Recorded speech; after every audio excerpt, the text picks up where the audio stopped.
My dad stole my scholarship money and had the Audacity guilt trip when I was angry about it. He threatened to unalive himself as punishment, so I told him to go ahead.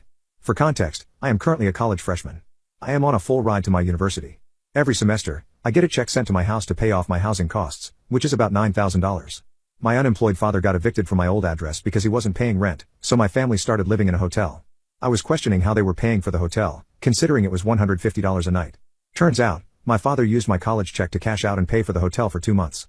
I begged him to pay off my college housing costs for 2 months straight. He lied to me, telling me that it was attached to some funds, which were hard to get out. Very confusing, but keep in mind I have absolutely zero financial literacy and my father never went into depth. I brushed it off, hoping that everything would work for the best.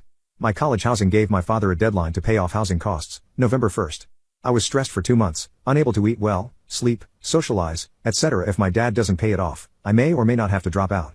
When the deadline hit, I called my dad and asked him why he hadn't paid off my housing costs. He finally revealed that he had a check on the hotel we were living in. I was furious and I started interrogating him like a prosecutor.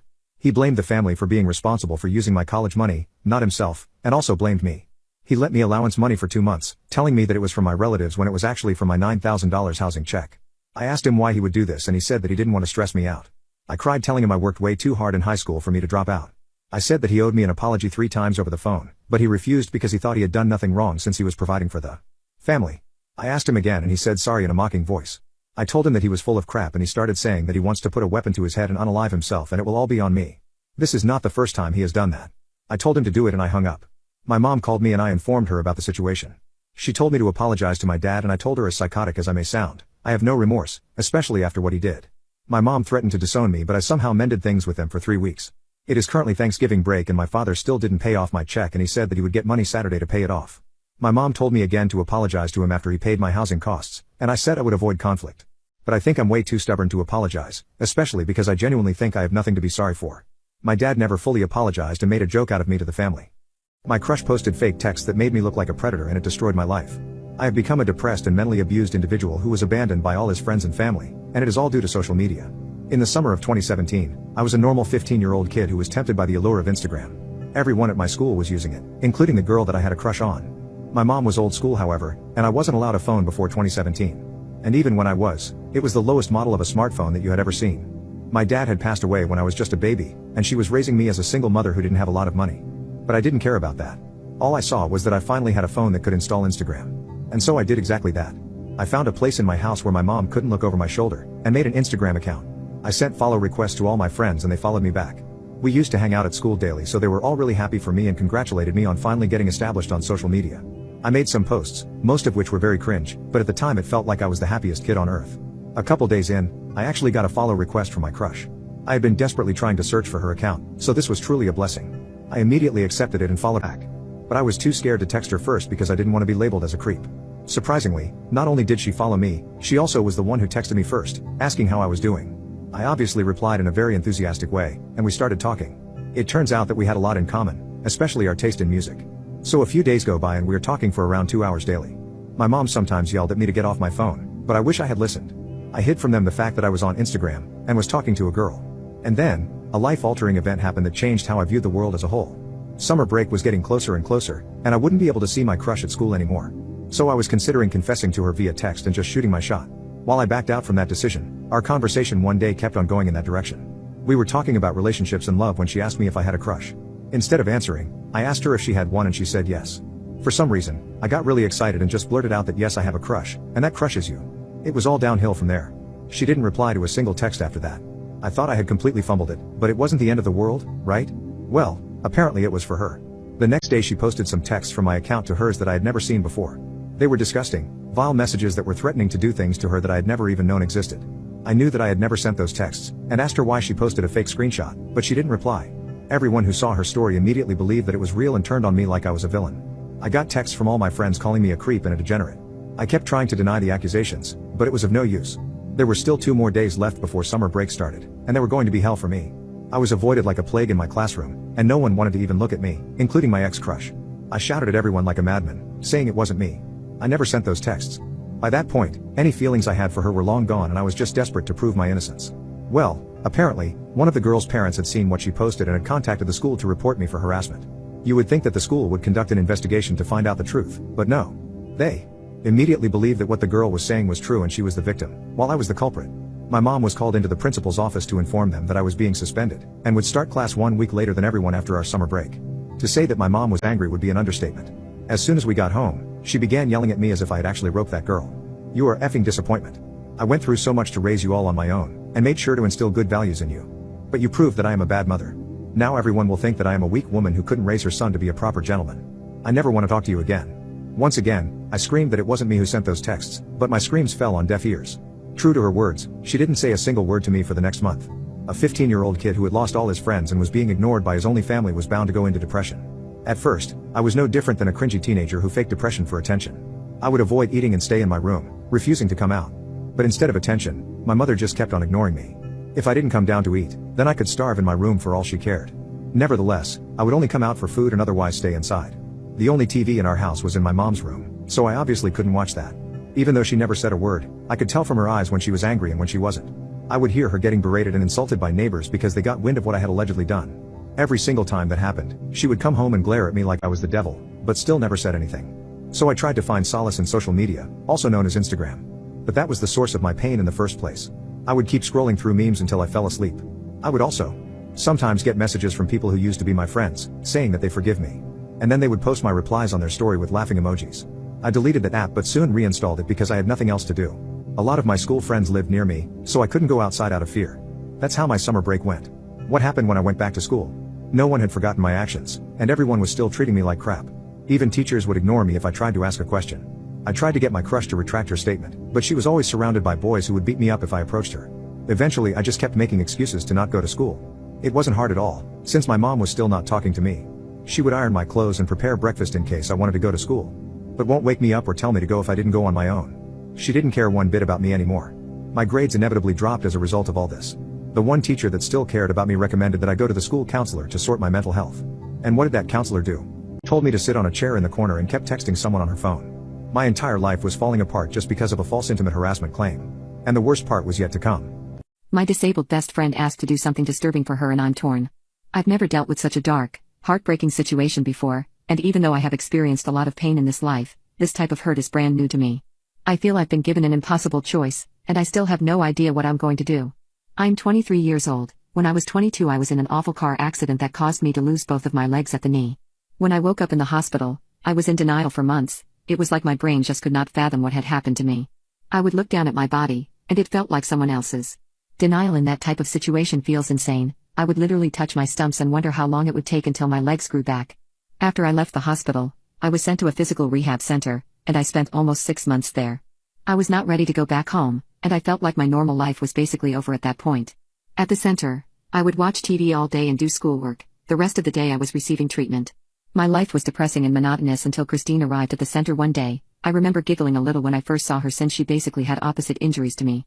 I introduced myself to her first day there, and we ended up becoming fast friends since we were the 2 youngest people at the center. Christine was 2 years younger than me and she had been electrocuted at her family's farm, and it caused her to lose both her arms at the elbow. It was hard to see such a young, innocent person with such a life-changing injury. When I looked at Christine, I wondered if that was how other people felt when they looked at me. Anyway, we spent every day together at the center. She was much more reserved and shy than me, and I tried my best to cheer her up however I could and bring her out of her shell. We ended up requesting a double room, and we had a lot of nights that felt like childhood sleepovers. There would be nights when one of us would wake up crying, relieving our accident, and we would comfort the other until we fell back asleep. Her friendship is so precious to me, and I think I would have been in the center for months longer if I hadn't been for Christine's support. We encouraged each other to heal our bodies the best we could, and leave the center together to try and regain some normalcy. We lived about an hour away from each other, but even after the center, we kept in touch, and I knew I had found a lifelong friend in Christine. My family is very patient and supportive. I also have a few siblings who have been really helpful and accommodating since I returned to him. I won't lie and say it's been an easy adjustment, and I have cried every week as I try to get used to living life in my wheelchair. But speaking to Christine gave me some perspective. The only other person she lived with on the farm was her 60-year-old mom. Christine had confided in me during our stay at the center that the older her mom got, the fewer chores she could complete on the farm. She said her dad had died a couple of years back, and since then, Christine started doing a lot of odd jobs on the farm to try and help her mom out the best she could. That's the circumstances that led to her accident. Christine was working on an electricity box that she had no experience with, and that's how she was shocked. Therefore, things had been extremely difficult when Christine returned home since she was still trying to be self-sufficient, but she needed her mom for so much now. Christine told me she was trying to teach herself to use her feet to do things like type and cook, but most days, she would just screw up and make a mess. After we had both been home for about 6 months, I was finally adjusting. Meanwhile, Christine was crying to me on the phone almost every night about how difficult she was finding her new life. My heart broke for my friend, and I felt powerless. I did the only thing I could think of, and I asked my parents to take me to visit Christine. They agreed, and we made the long drive over to Christine's family farm. As soon as we pulled in, I saw it was a beautiful and lush property, and my eyes welled up as I thought about all the work Christine must have been doing on it before her accident. My heart damn near exploded when I saw Christine run out of her house to greet me in the car. We shared a laugh when I hugged her, and she apologized for not being the best hugger. We all went inside, and I met Christine's mom, who turned out to be a lovely woman, but she moved slowly and had lots of wrinkles. My parents agreed to stay for dinner, and afterward, I slept over at Christine's house and my parents headed home. They were nervous about leaving me, but I promised I would be safe. Everything had been going great until that night. Christine and I stayed up late just talking about how we had been feeling since leaving the center. I had been talking about my struggles for a while. Christine had been quiet, and I finally asked her how she had been feeling lately. I could burst out in tears when I remember this conversation, and I'm still feeling torn and confused. Christine confessed to me that she was violently depressed. She said she wasn't adjusting to her new disability well at all, and that she felt like an awful burden on her mom. She cried as she explained that now that her mom was older, it was her job to take care of her, but now things were reversed, and she felt like a needy, helpless child. I tried to comfort her. I told her she was still so valuable and loved, and that her accident wasn't her fault. But my words were not able to reach her, and that's when Christine dropped the bomb on me that she didn't want her new life, and she confessed that she had been thinking about ending it herself. I cried as soon as the words left her mouth. I told her she was wrong, that she wasn't a burden and I needed her. She just said that no one needed her, not anymore, not like this, and that there was no changing her mind. She explained to me that she would be taking pills in a couple of days, but she wanted me to be there with her. She said she was ready but scared, and she didn't want to die alone. She asked me to stay a couple extra days at the farm, and stay with her as she passed. I had never heard something so painful and heartbreaking in my life. I spent the rest of the night begging her to change her mind, but it was no use. We just cried and held each other until we started to fall asleep to the sound of the birds chirping outside. Now, it's the next morning, and I know I have to make a decision. Christine made it clear that she would be doing this with or without me, and that there would be no time to involve any authorities and that she wouldn't let anyone stop her. I love her with all my heart, and I thought she loved me, too, so why would she want to leave me this way? How am I supposed to let her? Arrogant store lady thinks I am a homeless person and deeply regrets it. I am not a wealthy person by any means, but I have certainly made a decent fortune for myself. And while I tend to wear casual clothes, I do have to buy designer clothes for some occasions. That only happens once a while and I don't dress up formally when going to a clothing store. Recently, I needed to buy a new suit for my brother's wedding. So I put on a comfortable hoodie and some boxer shorts, and drove to a new store that I hadn't been to before. Now, while I don't dress up formally, that doesn't mean that I'm okay with people making fun of my appearance. As I walked into the store, I spotted a lady wearing the worker's uniform and went up to her. I asked her to show me some suits that were appropriate for a wedding. But her response shocked me to my core. She told me that they don't sell cheap clothes that homeless people can buy, and that I should probably go somewhere else. I thought it was a joke at first, and asked again. All I wanted was to buy some suits. But once again, her response was basically telling me to F off. Listen here, we store employees have to survive on commission from the sales that we help make. You clearly can't afford anything that I can sell you, so stop wasting my time. I have to spend my valuable time carefully and on people who make enough money to buy what they want. Not people like you who just go into store, look at expensive clothing, ruin them with your dirty hands and leave without buying anything. I stood there in absolute shock as she began attending to another guy who had just entered wearing a suit. She had just assumed who I was based on the nature of my clothing, which wasn't even in tatters by the way. I got the urge to take revenge on her by complaining to her manager and getting her fired. And I was about to do just that, but then I got a better idea. She had mentioned that the workers in this store got paid based on commission, so I decided to make her jealous. I found another worker, this time a young guy who looked like he had just started. He became really flustered when I said I wanted him to attend to me. He even asked if I was okay not going to some of the experienced workers. When I heard that, I knew that I had found the right person. I insisted that I didn't mind if he had experience or not, and just wanted to buy some suits. But this time, I also told him that I only wanted to look at fabrics, and wanted the suits to be tailored by the tailor that they employed. He began showing me around and I selected 7 different colors to be shortlisted. When he asked which one I wanted to buy, I proudly announced, "Oh, I actually want to buy all 7 of them." I said it loud enough that the lady from earlier heard it. I could see her going completely red and fuming with anger. The young man who treated me with respect took me to the checkout and began taking my measurements. I intended to just buy ready-made suits, but I knew that the tailored suits would be more expensive. The manager came out to do a round and saw me standing with 7 different fabrics. He greeted me and thanked me for buying a lot of items, and assured me that they would tailor my suits to perfection. He asked if I was satisfied, and I replied a big fat no. The color of his face paled as I began to explain what happened when I first entered the store. He quickly began apologizing, fearing that I would cancel my order. but I assured him that the young man had treated me with respect and changed my opinion about the store. The manager told me that he would make sure to fire that lady employee, and told me my total for the suits. It was more than $10,000 and definitely more than I had planned on spending, but I didn't care. I asked him how much commission the young male employee would be getting. And then, I looked back straight into the eyes of that arrogant lady and announced in my loudest voice, I'm matching that amount as a tip for him. My girlfriend got a huge tattoo without asking me first. I'm a pretty handsome and successful guy, so I've had plenty of girlfriends before my current one, Allison. Yet this is the first time I have dated an alternative girl, and I wasn't expecting all the issues that dating someone different had brought me. I'm a 28-year-old guy and as I said, I'm not new to the dating world. I met Allison at a house party. She was a friend of a friend and even though she is not my usual type there was something SI about her that grabbed my attention. I introduced myself, and we started regularly hanging out after the party. She was smoking hot, but like I said she had an alternative style. She had a few tattoos and dyed her hair a bright color. Before Allison, I had only dated blonde blue-eyed girls, so dating her was a bit out of my comfort zone. Before all this, I thought Allison was a sweet, understanding girl but I guess I had her all wrong. We got along great and she made me laugh all the time. I had been treating her like a queen and I really don't think I deserve the bullshit she put me through. It all happened this week. She was telling me about how she had a tattoo pigmented and she was really excited about it. All her existing tattoos were on the smaller side, her largest being a piece that covered her entire thigh. Even though tattoos on women aren't my thing, Allison makes them look classy, and I didn't have a problem with them until now. Next time I saw her that week after her appointment, I was shocked and upset to see that Allison had gotten her entire chest covered in big flower piece. The actual tattoo looked well done but it totally changed her entire look, and I was not into it at all. I couldn't believe she had made such a big change without even telling me first, and I just walked right out of her apartment without saying a word after she showed me the tattoo since I was so hurt. She tried calling me a few times afterward but I just ignored her calls. I ended up ignoring her calls and texts for 3 days actually. At the end of it, she was texting me asking if we were even still together, but I just wanted to hurt her like she hurt me. Anyway, I decided to show up at her place after the 3 days. I didn't call her before since I didn't care if she felt blindsided since she hadn't cared about making me feel that way. I was annoyed when she opened the door and I saw she had a group of friends over. She looked confused to see me and I told her I missed her and we needed to talk. She just kept staring at me looking confused so I kindly asked her to ask her friends to leave so we could talk. That's when she literally closed the door in my face, so I started knocking hard on it and demanding her that we talk. When she opened the door again, she was holding a shoebox and I realized it was full of stuff of mine that I had left around her apartment. I was shocked. Was she really ending our entire relationship over something so stupid? I asked her if she was serious and she said yes. She didn't care what I was mad about but she had no interest in a man with no communication skills. This comment set me off, and I refused to take the box and started raising my voice and calling her a selfish bitch. The commotion caught her friends' attention and they all got up from the couch to come over and curse me out. One of the girls threw the box at me and slammed the door in my face, but I was enraged at that point. I could help myself. She and her a-hole friends had pissed me off so I stood there at the door cursing them at the top of my lungs for a couple of minutes. As if the stupid bitch couldn't be more immature, as I was finally turning to walk out I saw 2 police officers walk up to me. They said they had been called about a man yelling and harassing the building's residents, and they needed to escort me out or take me in. I was so effing angry and annoyed, so I finally left. Allison had a couple of things at my place and I took pleasure in dumping them in the trash. Whatever, at least I know now that I was right to date all American girls instead of trashy liberal chicks like Allison. My evil stepmother made my dad cut ties with me, so I used her life insurance to pay off my house.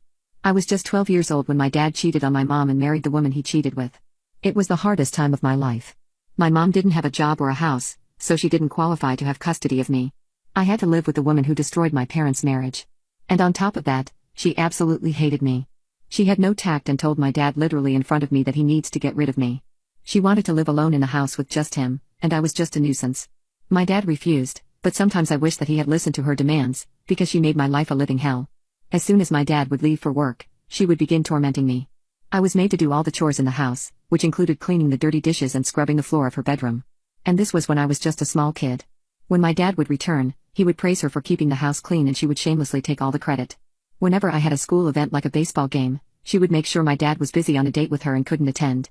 I remember crying while watching all the other girls celebrate with their dads. I tried to talk to him about this so many times, making sure that he knew that his new wife hated me, but he didn't listen. There were days when I would stay awake at night because I could hear them arguing in the next room. And of course, they were arguing about kicking me out and sending me to my mom's. All that made me develop a psychological urge to be independent and never rely on anyone. I worked really hard in school and impressed my dad. He said that he was going to buy me a car for my 18th birthday. But guess what? He never did. Because apparently, taking his new, young wife on a vacation to Hawaii was more important than me. After witnessing all that, I knew that it wouldn't be long before I was actually kicked out of the house because I was in their way. So I began applying for colleges that were so far away that I won't have to come back. Paying for my tuition was one of the only good things my dad did for me, and I am still grateful for it. But God knows that my stepmom threw the biggest tantrum over it and he had to spoil her for months before she was back to normal. But that also spoiled his mood over me going to college. As a result, He didn't call to check up on me a single time. Thankfully, while I was there I found my now husband and rekindled my relationship with my real mom. When I was about to graduate, I desperately tried to contact my dad to ask him to show up. But once again, my stepmom didn't let him get away. After that, I practically gave up. Although I still loved him and knew that he didn't have any bad intentions in his heart, I was fed up with his inability to say no to her. He never showed up to my wedding, or even when my kids were born. But that was okay because I was living happily with my husband and my kids, in the new house that we had bought together. However, this year, when I turned 45, something amazing happened. My stepmom passed away from heart failure, and my dad contacted me after years of silence. He confessed that he knew he had neglected me during my childhood, and he deeply regretted missing a huge part of my life. He said he wanted to be there for me, but he wasn't strong enough. I told him that he was just making excuses for his wrongdoings, and he surprisingly agreed with me. He said he wanted me to come to visit him so he could apologize properly. I honestly didn't want to go. But my husband said that I should and he would accompany me. In his opinion, the worst thing that could happen is that I would get closure. So yes, I went to visit him. And the way he apologized shocked me to my core.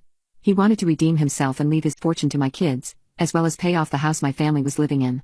I was very grateful and thanked him, but also asked him how he had that much money left over. Turns out that it was the payout he got from my stepmom's life insurance policy. When I left, I couldn't stop laughing. That woman had spent her entire life trying to get my dad to abandon me. And she even passed away thinking she had succeeded.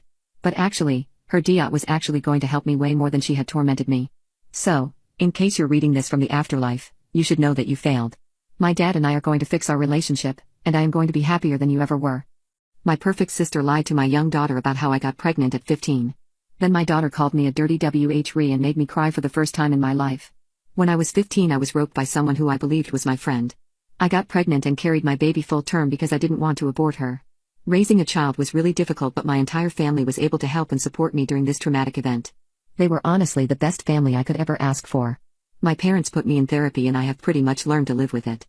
My daughter is now 13 and because she's so young, I decided not to tell her just yet. I don't want her to know she was a product of a rope as this could mess with her development. I have a sister and she's the most amazing person ever. I looked up to her growing up since she was 22 when I was 15 and I think we only got closer when I got pregnant because she was always there to help me. I seriously wouldn't be who I am without her and I love her. Well, the other day I was picking my daughter up from school and she seemed like she was in a bad mood, so I wanted to do something that would cheer her up. I asked her if she wanted to go to the mall or go out to the Chinese restaurant she loves. I saw her roll her eyes, but she got really sassy when she was in a bad mood, so I didn't question it. She told me she couldn't because my sister had promised to take her to the movies already. I loved that they were bonding, but I still didn't understand her foul mood. I told her I'd drive her to the movies, but she said no again and just asked me to drop her off at my sister's house, so I agreed. She came home 3 hours later and she was much happier. I asked if the movies were fun and I saw her whole mood shift in just seconds. She ignored me and went to her room instead. I thought this was weird because she normally always tells me how fun the movies are whenever she goes somewhere with my sister. I decided to call my sister to see if she knew what was going on, but she told me that she seemed perfectly happy and they didn't discuss anything. All they did was watch a movie and shop, so they didn't have any deep conversations like I thought. Then, I called my daughter down for dinner and she came downstairs, walked right past me, and grabbed her jacket and shoes. She was fully prepared to go somewhere, but she had not asked me for permission, nor did I know where she was going. So, I asked and she said she was going to get Mexican food with my sister. I told her I had already made dinner and I wanted to spend time with her. She got mad at me and told me to leave her alone because she didn't want to eat something a dirty SLT made. I was caught off guard and asked her what she meant by that. She said I was gross for losing my virginity at such a young age and that she was grossed out just looking at me. She called me a disgusting whore and slammed the door, then left. That honestly broke my heart and I started sobbing. I had gone to therapy for so long to try and cope with what happened, but as a result my own daughter basically SLT shamed me for having my innocence taken away. I have been crying ever since. My heart honestly just completely feels sad. I think my sister told her because she's the only person my daughter has been in contact with a lot that knows what happened. I'm devastated because she betrayed my trust and now my daughter hates me for it. My daughter came home late that night and I guess she heard me crying because she knocked on my door. I couldn't bring myself to open it because her words rang loud in my ears. How do I even approach this? Update: after a night of crying, I talked to my daughter the next day and I told her everything that happened. It felt horrible talking about it because I tried to put the past behind me, but there was no point in hiding it anymore. I said that I was hurt that she SLT shamed me and her calling me that was like putting salt in the wound because I didn't even want what happened to me to happen. She started to cry and asked me to forgive her because my sister had told her a whole different story. She said this all started when she was talking to her friends about their parents and she said something about me being 28, so her friends asked her how my mom let me have a kid at 15. She was confused as well, so instead of asking me, she called my sister. She was more than happy to explain the whole situation in a weird, Twisted lie. She was told that I slept around during sophomore year, went to parties a lot, and that's how I got pregnant. She was shocked and grossed out with the fact that my mom even allowed that. I figured my sister had fabricated a story, but I couldn't believe that she made it out to seem like I wanted to get pregnant at 15. She, of all people, knows how hard I struggled during that time, yet it was so easy for her to make me out to be some sort of villain. It hurts most because I adored her. As for my daughter, she's grounded until her school year ends because she was incredibly disrespectful to me, and she has to know she can't say things like that without consequence. I don't blame her at all for what my sister said, but she could have responded better to it. After our talk, I called my sister to tell her to stay out of my life and to never contact me again. I have officially cut contact with her. I told my family, and to say they were mad is an understatement. My dad called her immediately to yell at her. He cut her off financially and has basically disowned her. My mom felt bad for what happened and comforted me. She also told me that she called my sister to ask why she lied. Apparently, my sister never believed I was roped. Even after nights of crying in her arms about the horrible experience and all the nightmares I talked to her about, she was so sure I lied to get attention or because I was a dumb teen who had unprotected intimacy and got pregnant. Then, when I couldn't deal with the consequences, I lied about the rope and got sympathy from everybody instead of my parents being mad that I was pregnant at 15. She also said I ruined her friend's life, the one who roped me, so she can never forgive me for that. She said she hates how he's been suffering over the false allegations ever since. It hurts to know that she believed or pissed over her own sister. My mom defended me and said she had no idea what I really went through and she should be glad nothing like that ever happened to her. My sister called my mom stupid for still believing my lies after all these years.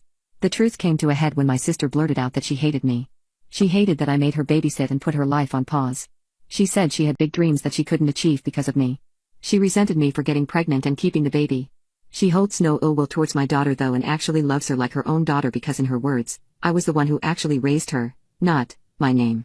After learning all of this, she will never be able to see my daughter ever again, and I will never forget this. My mom neglected me and ditched me for her new family, so I ditched her too. Plus update. My dad has been in prison the majority of my life for non-violent substance charges. My mom got married when I was 10 to my stepdad. Just to clarify, my mom and dad were never married. They dated each other and eventually hooked up and had me. My problems with my mom started when she got pregnant with my sister, and then after she had my sister she got pregnant again and had my brother, and I became like a ghost. She hardly paid attention to me. She neglected me emotionally, and I felt like I was unwanted in her life. It didn't matter anymore. As I grew up, I continued to try to get her to talk to me, but she was always busy. With my brother and sister, every family activity they did together, she always excluded me. It was always my stepdad and mom and my siblings except for me. Like I wasn't part of the family. This is how I came to my conclusion that my mom hates me or she dislikes me. As I mentioned before, I have two younger siblings aged 4 and 9. One day, my mom comes into my room, she's all dressed up and racing around, and I ask if she's going somewhere. She tells me no, and I go back to playing on my computer. No later than 15 minutes, I hear the garage door go up, so I race downstairs thinking, what the heck? Sure enough, my mom, stepdad, and my sister and brother are all dressed up and in the truck, and I'm standing outside, feeling really uncomfortable. The look she gave me as she jumped into the truck made me feel like I was interrupting her. There wasn't any "oh yeah, sorry," it was just a look of absolute disgust. I don't cry very easily, but something about the whole thing really got to me, and I went back inside and cried a bit but then got over it. Wasn't the first time. She texts me 10 minutes later telling me they're just going to the park. I don't respond because I would have just worked myself up again. Fast forward, they get home, I was eating dinner, and my 9-year-old sister rushes in after my mom and is super excited to tell me about everything they had done. They hadn't gone to the park. My mom had lied to me, saying they went to the park when they'd actually gone to Dave & Buster's. They also went to get milkshakes, and went shopping. I was visibly crushed by it, and my little sister noticed I had gotten upset. I could tell my mom was about to start making excuses and making the circumstances my fault, so to keep my little sister and brother from seeing that, I excused myself to my room quietly. It super sucks. I've been trying so hard to be a good son despite the selfishness my mother and her chaotically selfish ways have on me, but once I realized that poop isn't normal, so I started questioning our relationship. I didn't see any safe way out without ending up on the streets, so I joined the army. It was spur of the moment, and she still doesn't know. I can handle it, and it's the first decision I've actually made on my own. I cannot tell you how excited I am for BCT soon. Update: I haven't said anything to my mom about me leaving, but I find it really hard to do because my sister is outspoken. Everything she hears and sees she tells, so I decided to tell my sister I'll be leaving for a job that I was offered. I am going to tell my mom the same thing if she asks. My mom didn't see me moving my stuff out, but she did notice some of my things missing and asked about them. I told her I sold some of my things to make some quick cash. I just got a little bit left to move out and I'll be done moving my things. I actually asked a friend if I could leave my stuff at her house and she said yes. Some of you are probably wondering when I'm leaving for the army. It's on the 23rd this Friday. Some of you also ask why the Army and not the Navy or Marines or Air Force. My friend who let me leave my things at her house has a grandpa who was in the Army, and he convinced me to join the Army. But if things don't work out for myself in the Army, I'm going to join the Navy or Air Force or Marines. June 20th, 2023. Today my bio dad called me and said that he got out of prison 2 weeks ago. He's living in his parents' house. My grandparents, when they passed away, they left their house to my dad. So I went to see him. We had a good conversation. He apologized for not being there for me. I told him if he's truly sorry for not being there for me, he should make up for it by being there for me now. He told me he was going to try his best to be there for me and that he got a job in construction. I told him I was going to the army and he broke down in tears and told me he was proud of me. I couldn't help it and cried as well. It was a very emotional moment. I told him because he hasn't been there all my life, I'm not going to call him dad just because he's my bio dad. I'm going to call him by his name. If he wants me to call him dad, he has to earn it. He told me, that is fine. I plan on going back tomorrow and be there for a while with him. Of course it's going to be after he gets out of work. Edit, I am already ready to go. I am here in my biological father's house. My mom doesn't know I am leaving for the army. The only thing she knows is that I moved out of her house and am staying with my biological father. I left a note telling her everything about how she has treated me, except for the fact that I am going to the army. I am going to call an Uber to take me to the station where I'm going to get picked up by a bus and then take me to the army. I also forgave my bio dad for not being there for me, but I also told him that just because I forgave him doesn't mean I'm going to call him dad. He has to earn it. So I started calling him by his first name, Matthew. Yes, that's his real name. I could see it in his eyes when I called him by his first name that he was hurt by it, but he accepted the fact that he wasn't there for me growing up. And these are the consequences, but I also told him I'd give him an opportunity to redeem himself. Let's see if he really is sorry and regrets not being there for me. I don't know if my mom has read the letter because I'm not there to see her reaction. I did talk to my sister who's 10 years old about me moving out because I got a job. She was sad, but she said, "Are you going to come and visit us?" I told her yes when I had the time. She was 9 before, but she's now 10. This past weekend it was her birthday. My little brother is still too young to understand things, so I didn't tell him anything. He's only 4 after all. But this was the escape I needed from my terrible mom. I should call her by her name instead since she was never a mother to me.